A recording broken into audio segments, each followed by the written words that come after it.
Class eighth social studies class eighth. आज हम पढ़ेंगे एवरीवन। Good morning everyone. आज हम पढ़ेंगे क्लास एट्थ का सोशल स्टडीज़ का chapter number 3 ruling the countryside. Before the British came to India, condition of the peasant was very good. They were leading a peaceful life. The villages were self-sufficient as they could produce everything in their own village they needed. They pay a small portion of their produce to king as a tax. During any natural calamity, king reduced the revenue or sometimes expected no revenue. However, the coming of the British changed everything. Colonial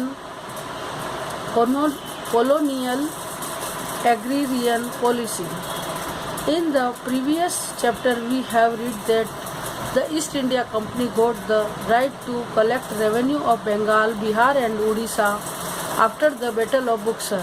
The company needed money to buy goods, to run administration, to maintain army and to manage war expenses. The ultimate aim of the company was to earn money, since land revenue was the main source of income. The British thought of earning more from revenue, so they revised or changed the whole revenue system. The company introduced new revenue system like permanent settlement, Mahalwari system and the Rayatwari system. Permanent settlement. Earlier zamindars in Bengal, Bihar and Odisha had been functionaries who held the rights to collect revenue on behalf of the Mughal emperor and his representative, the Diwan in Bengal. The Diwan supervised the zamindars to ensure they were neither lax nor overly stringent. When the East India Company was awarded the Diwani or our lordship of Bengal by the empire following the Battle of Buxar in 1764, it found itself short of trained administrators, especially those familiar with local custom and law. As a result, landholders were unsupervised or reported to corrupt and indolent officials. The result was that revenues were extracted without regard for future income or local welfare. Many appointed as tax farmers absconded with as much revenue as they could during the time period between inspections. The British Parliament took note of the disastrous consequence of the system, and in 1784 the British Prime Minister William Pitt the Younger directed the Calcutta administration to alter immediately. In 1786, Charles Cornwallis was sent out to India to reform the company's practices. Permanent settlement. In 1786, the East India Company Court of Directors first proposed a permanent settlement for Bengal, changing the policy then being followed by Calcutta, which was attempting to increase in taxation of zamindars. Between 1786 and 1719, the new Governor General Lord Cornwallis and Sir John Shore, later Governor General, entered a heated debate over whether or not to introduce a permanent settlement with the zamindars. Shore argued that the native zamindars would not trust the permanent settlement to be permanent and that it would take the time before they realized it was genuine. The main aim of the introduction of the permanent settlement was to resolve the problem of agrarian crisis and distress famines of the 1770s, which had resulted in lower agricultural output.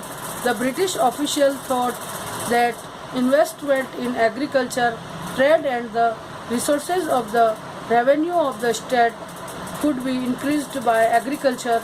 For this, permanently fixing the revenue and securing the right of property was done. A system came to be known as the permanent settlement.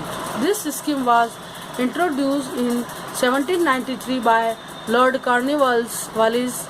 Its main features were the state had no direct contact with the peasants.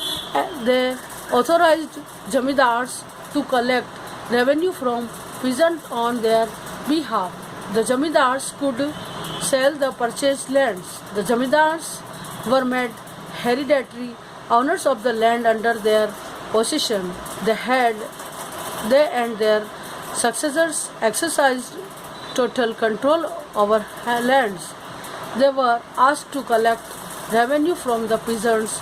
Every year they had to pay a fixed amount by a certain date. The company's share in the revenue was fixed permanently with the jamindars. This system was fixed, which gave fixed and regular income to the British. The jamindars who collected revenue were only interested in collecting money.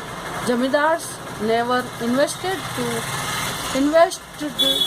improve the land production, which result in reduction in production. Time to time they increased the amount of revenue to satisfy their selfish interest. The revenue to be paid to the company was very high. Also, the rent paid by the peasants to the jamindars was equally high, which made the lives of the peasants difficult. They also took the loan for this, and when they were not able to pay the rent, they lost their land. The British and jamindars also faced a pit due to the features of the settlement, as the revenue was fixed and regular. In case of drought, when peasants were unable to pay revenue, jamindars were forced to pay revenue to the British. Jamindars who failed to pay the revenue to the company lost their title of jamindari. When production increased, the company never been benefited from it. Also, they could not increase the revenue as it was fixed.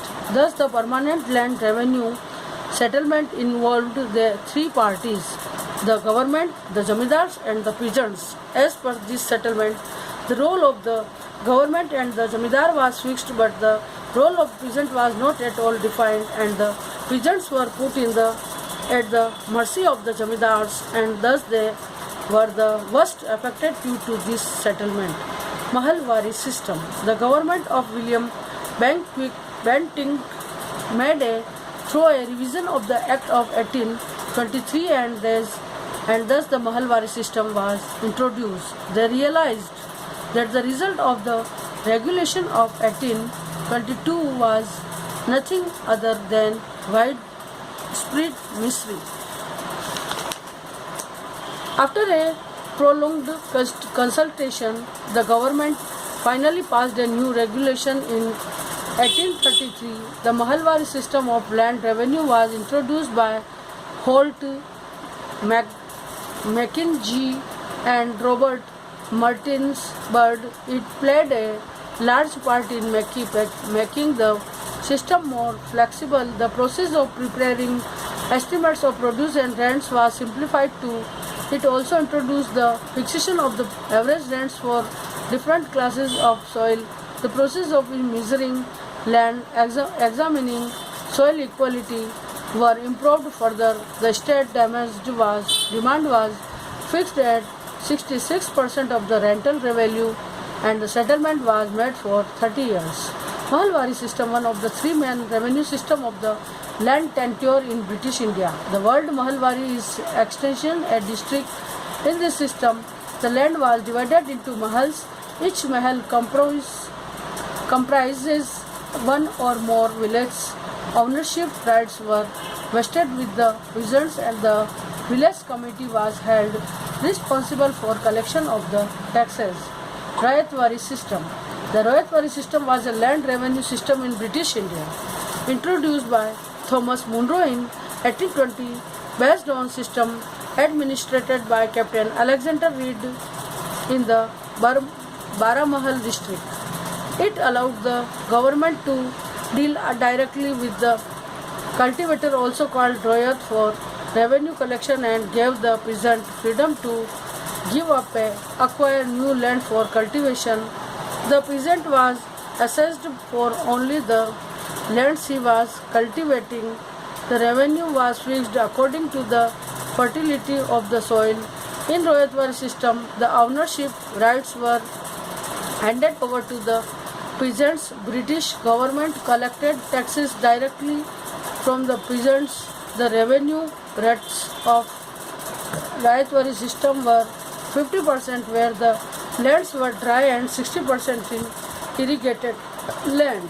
Impacts of revenue settlement. Under British rule, peasants survived in a very little income. The permanent settlement did not improve the situation. They were left to the mercies of the jamidars who raised rent to unbearable limits, compelled them to pay illegal dues and to perform forced labor or vigor, and opposed them in diverse other ways. The condition of the cultivation in the Royatwari and Mahalwari areas also did not improve. Here the government took the place of jamidars and levied excessive produce. The revenue system loans tax to pay revenues. Money lenders, jamidars and the government were making their conditions worsen day by day. With no crop and no money and under a heavy debt, they were forced to sell their lands whom they considered their mother. Cultivation of cash crops. The 19th century saw an increase in the cultivation of commercial or cash crops. Few Indian commercial crops such as cotton, indigo, opium, wheat and rice made it to the global market under the British Raj in India. The second half of the 19th century saw some increase in land under cultivation and agricultural production expanded at an average rate of about 1% year by the later 19th century. These crops were used in the British manufacturing industries, hence they encouraged cultivation. The company forced the peasant to grow cash crops like indigo, which result in less production of food crops. Indigo is a blue-colored dye extracted from indigo plant. It is used to dye clothes. Under British power, indigo planting became more and more commercially profitable because of the demand for blue dye in Europe. It was introduced in large parts of Burdwan, Bankura, Birabhum, North 24 Parganas and Jeshore. Due to industrialization, textile industry flourished and the demand for indigo increased. Since the climate of England was not suitable for indigo cultivation, they imported indigo from other places to meet the growing demands. Britain turned towards India. The indigo planters pursued the peasant to plant indigo instead of food crops. They provided loans called Daydon at a very high interest. Once a farmer took such loans, the remained in debt for his whole life before passing it to his successors.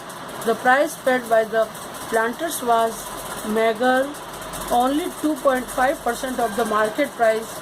The farmers could make no profit growing the indigo. The farmers were totally unprotected from the indigo planters, who resorted to mortgages or destruction of their property if they were unwilling to obey them. Government rules favored the planters. By an act in 1833, the planters were granted a free hand in operation. Even the jamindars sides with the planters. Under this severe operation, the farmers resorted to revolt. The Bengali middle class supported the peasant wholeheartedly. Bengali intellectual Harish Chandra Mukherjee described the plight of the poor farmer in his newspaper, The Hindu Patriot. However, the articles were overshadowed by the Dinabandhu Mitra, who depicted the situation in his play Nil Darpan. His play created a huge controversy which was later banned by the East India Company to control the agitation among the Indians. Indigo Rebellion. The Indigo Revolt or Nil Vidroha was a peasant movement and subsequent uprising of indigo farmers against the indigo planters that across in Bengal in 1859. The revolt started from the village of Govindpura and Chogacha in Kishan Nagar, Nadia district, where Vishnu Charan Viswas and Digambar Viswas first led to the rebellion against the planters. It spread rapidly in Murshidabad, Birbhum, Burdwan, Pabna, Khulna and Narali. Some indigo planters were given a public trial and exiled. The indigo depots were burned down. Many planters fled to avoid being caught.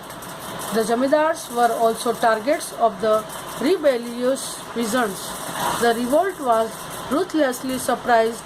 Large force of police and military backed by the British government and the Jamidars mercilessly slaughtered a number of peasants. British police mercilessly hanged great leader of indigo rebel Vishwanath Sardar. The revolt had a strong effect on the government, which immediately appointed the Indigo Commission in 1860.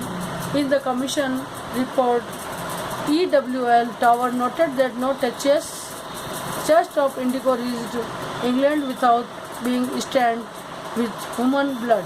Finally, the British government formed the Indigo Commission in 1860 due to Nawab Abdul Latif's initiative, with the goal of putting an end to the repression of indigo planters.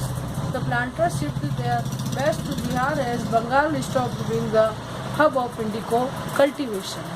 इस तरह से ये chapter यहीं finish हुआ और अब हम पढ़ेंगे इसके प्रैक्टिस टाइम जो इसके टिक द राइट करेक्शन के क्वेश्चन आंसर